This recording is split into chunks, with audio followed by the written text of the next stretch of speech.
Dans cette vidéo, je vais vous parler d'une icône de la culture française. C'est une boisson et il s'agit du Perrier. Alors, qu'est-ce que c'est le Perrier? Le Perrier, c'est une eau minérale gazeuse qui provient d'une source située dans le sud de la France, originellement appelée source des Bouillants. Cette source se trouve plus précisément à Vergès, à côté de Nîmes, entre Avignon et Montpellier. L'eau de la source des Bouillants est naturellement gazeuse. Il s'agit d'un mélange d'eau de pluie, infiltrée dans la roche depuis des millions d'années, et de gaz d'origine volcanique remontant à la surface.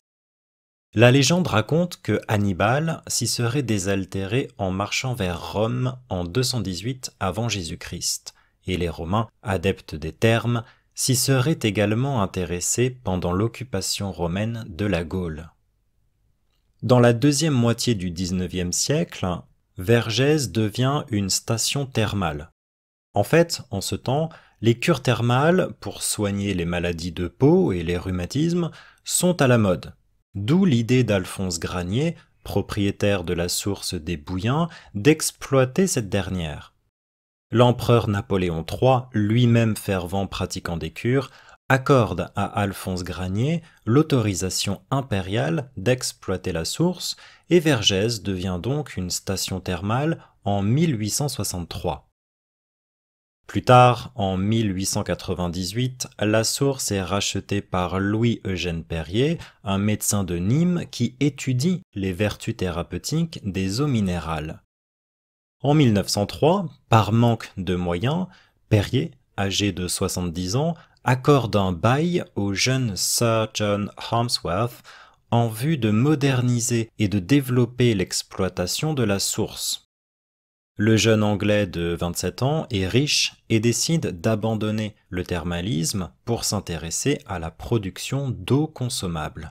Il change le nom de la source, qu'il appelle Source Perrier, en hommage à son propriétaire, et se lance dans la mise en bouteille de l'eau, laquelle devient extrêmement populaire au Royaume-Uni. Il faut dire que l'eau Perrier jouit d'une visibilité d'autant plus importante que les frères de Sir John Harmsworth sont à la tête d'un empire médiatique et notamment du Daily Mail. À partir de 1905, Perrier devient un fournisseur breveté de Sa Majesté le Roi d'Angleterre, au même titre que Fortnum & Mason, Twinings et Lipton. Princesse des eaux de table pour les uns, le Perrier devient le champagne des eaux de table pour d'autres qui le marient au whisky, et la popularité de cette boisson n'a cessé de croître tout au long du XXe siècle.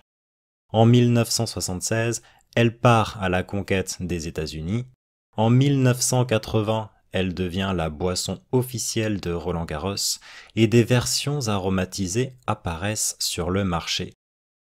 Avec 1,4 milliard de bouteilles produites en 2016 et exportées dans 114 pays, Perrier cartonne et veille à son image de marque avec des publicités aux allures de court-métrage, toujours pleines de peps, modernes, voire provocantes, à l'instar de cette publicité censurée en France par le CSA, le Conseil supérieur de l'audiovisuel français.